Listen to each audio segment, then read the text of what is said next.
Welcome back, viewer. Let's talk about the war because you and I and the countries around the world are going to be impacted. Clearly, the war between US and Iran has taken quite a dramatic turn.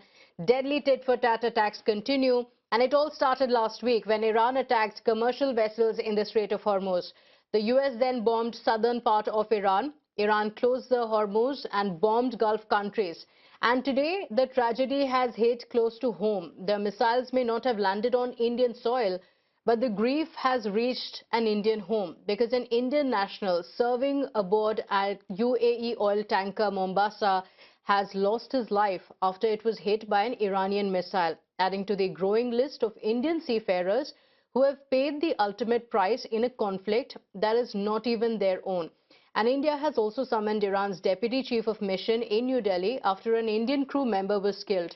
The foreign ministry wanted to lodge a protest against the Iranian attacks on oil tankers that are passing through the critical waterway close to Oman. It remains unclear what was conveyed to the Iranian diplomat, but the meeting has concluded. For Indian seafarers who are sailing through this region, though, every single voyage has become a journey into danger because from March to July, a series of tragedies has claimed the lives of Indian nationals serving aboard merchant vessels, while another remains missing. There is an increase in the human toll. Let's get you the details of how tankers have been targeted and how lives have been lost. On the 2nd of March, the Skylight oil tanker was targeted and 2 Indians on board were killed. Again, on the 10th of March, another oil tanker was also attacked with 1 Indian national being killed. The same story repeated itself, unfortunately, on the 10th of June as well, when an oil tanker was targeted and 3 seafarers were killed in this attack. Most recently, on the 12th of July, GFS Galaxy was targeted. 1 Indian national is said to be missing. And on the 14th, in the Mombasa oil tanker, 1 Indian national has been killed. And there is a clear indication that there is not going to be a let-up because the US President Donald Trump has spoken about how the US will now continue a blockade in the region. Speaking about the latest escalation, here is what the US President said. Reach that conclusion, but we're hitting them very heavy tonight, as you know. We have tremendous amounts of ammunition. We have numbers that we haven't had in years, and we're hitting them very hard, and it'll continue, and we'll see what happens. But we're knocking out all of their offensive capability, and we're controlling the straits. We're putting the blockade back, and it's a blockade not for anybody but Iran. In other words, anybody doing business with Iran can't go through. Everyone else will be able to go through. So it's a blockade. It's a very strong blockade. The blockade was probably more effective even than hitting them, but I think the combination is the thing that really does it. Now, what happens next? Because the safety of the seafarers is very, very important. Many of them continue to be in the waters, not knowing what's going to happen next, because the indication is clear. There could be an attack either from Iran or from the United States, and the fate of the seafarers remains in the balance. What happens in the region next, and what does this mean for India? What does it mean for the seafarers? We're going to be discussing that, and joining us on the broadcast is Major General Dhruv Katoj, Director of India Foundation, and Major General Sanjay Maistan, defense expert. Thank you for joining us.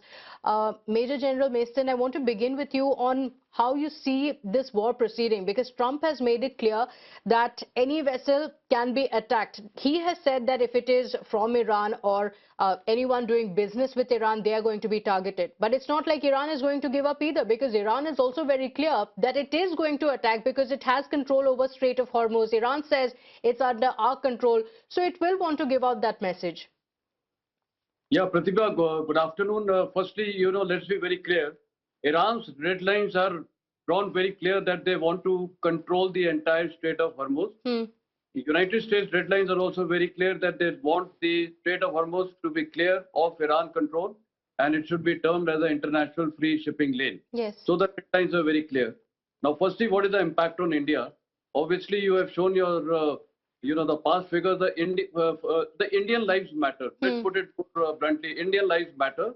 And unnecessarily, we are into this conflict zone, and maximum seafarers in the world today, after Philippines, are the Indians. Yes. And, when the war had started, about 20,000 seafarers were almost stuck up in the Strait of Hormuz.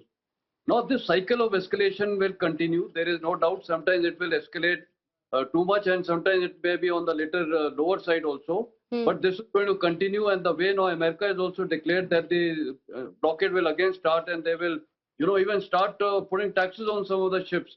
So now this is going to go out of control.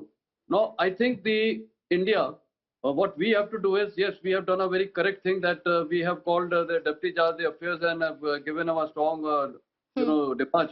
That is unacceptable because our Indian lives matter.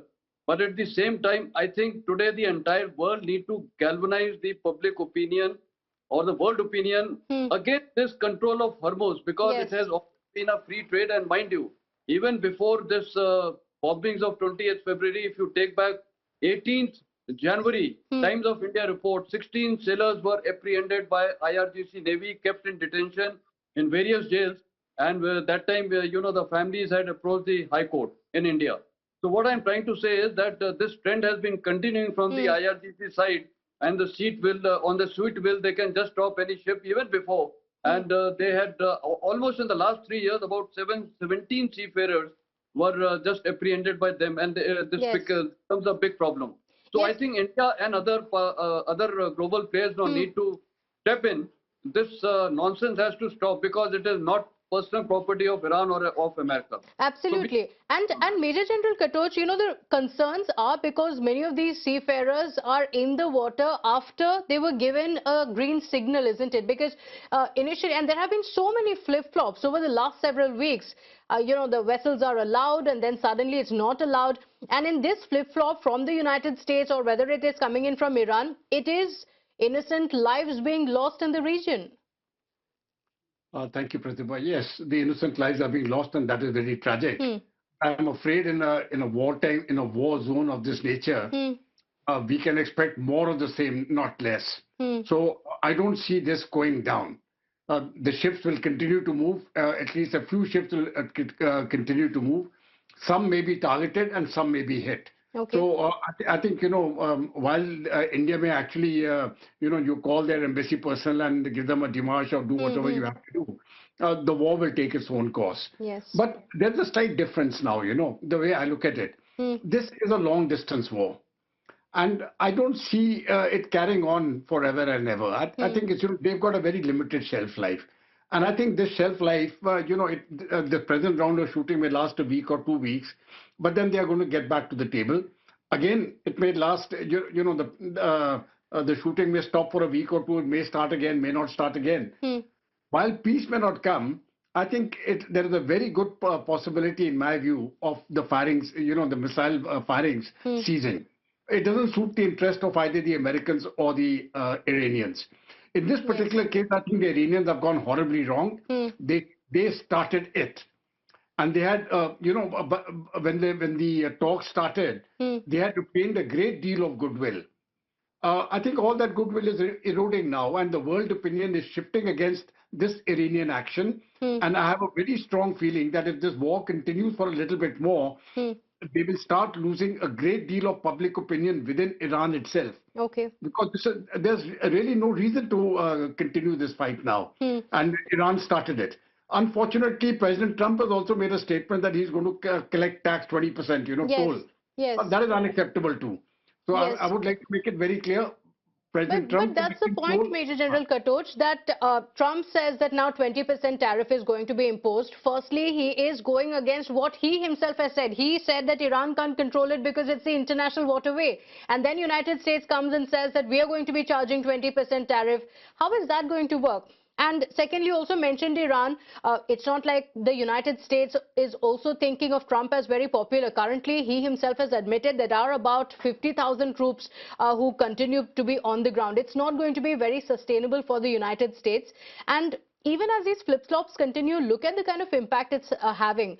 Lives have been lost, oil prices, markets, and it's also going to have a long-term impact on the economies, isn't it? Because we're going to see inflation through the roof in economies around the world because of these flip-flops. As far as India is concerned, there are two types of impacts. One is the supply side. That is not going to take place regardless of what happens in Hormuz. I think the Indian government has sorted that out very well. But there will be an impact on price. I don't think the petrol prices are going to increase further as far as India is concerned. But there was a general opinion that perhaps the prices may be brought down. That is not going to happen for the next 3 months at least. Okay. So to that extent, yes, we are going to be impacted. The inflation, inflation will rise, but there will be no supply side problems. And I think that is a positive as far as India is concerned. Okay, okay, all right. Major General Mason, I want to ask you on, we've discussed multiple times about how from the nuclear program of Iran, from regime change, the causes or the reasons have been changed multiple times from the United States, and it became very clear that Strait of Hormuz had become central to this war between US and Iran. But now, has it become about who controls the Strait of Hormuz? Is it Iran or United States? Has it now come to that? And who has the control over this waterway? Yeah, absolutely right. United States earlier objectives were regime change that they could not achieve. In fact, regime has become more stronger, and the whole nation now today stands unified against, or rather supporting the IRGC. Thereafter, of course, the nuclear aspect was there, even in the MOU. That has really gone very, very, on a low ebb. It's not even, it's just a mention about that. And there's, after 60 days, there will be discussions on that. So the goalpost of Americans have changed, and finally what Iran has done, that bigger than the nuclear deal, I think they have a nuclear impact in the world today's control of Strait of Hormuz. That has been their masterstroke, and it's the leverage. And this is actually impacting the entire world. Yes. So considering all these things, the way now it is unfolding, it's a very, very tricky situation, and United States is also now has been caught in this quagmire. So therefore, now the battle is actually going to be Strait of Hormuz battle. Now, who controls it?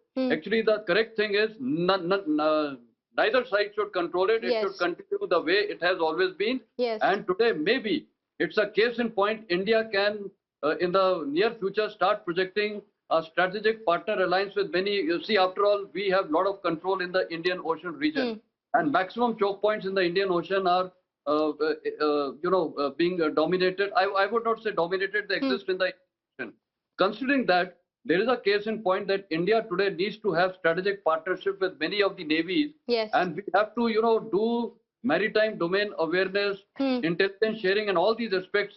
The operational reach of the Navy, along with some other navies, has to be there, so that the free shipping lane of the Strait of Hormuz continues, rather than controlled by Iran or United States, whatever it is. It is unacceptable to the world community and, of course, to India. Yes, absolutely. And the world has not been able to do much except wait and watch what happens next. Tomorrow, as we wake up, perhaps there will be a ceasefire, or perhaps there could be a dramatic escalation, and we never know what it could be. And that's, unfortunately, the world that we live in. Thank you so much for joining us on the broadcast.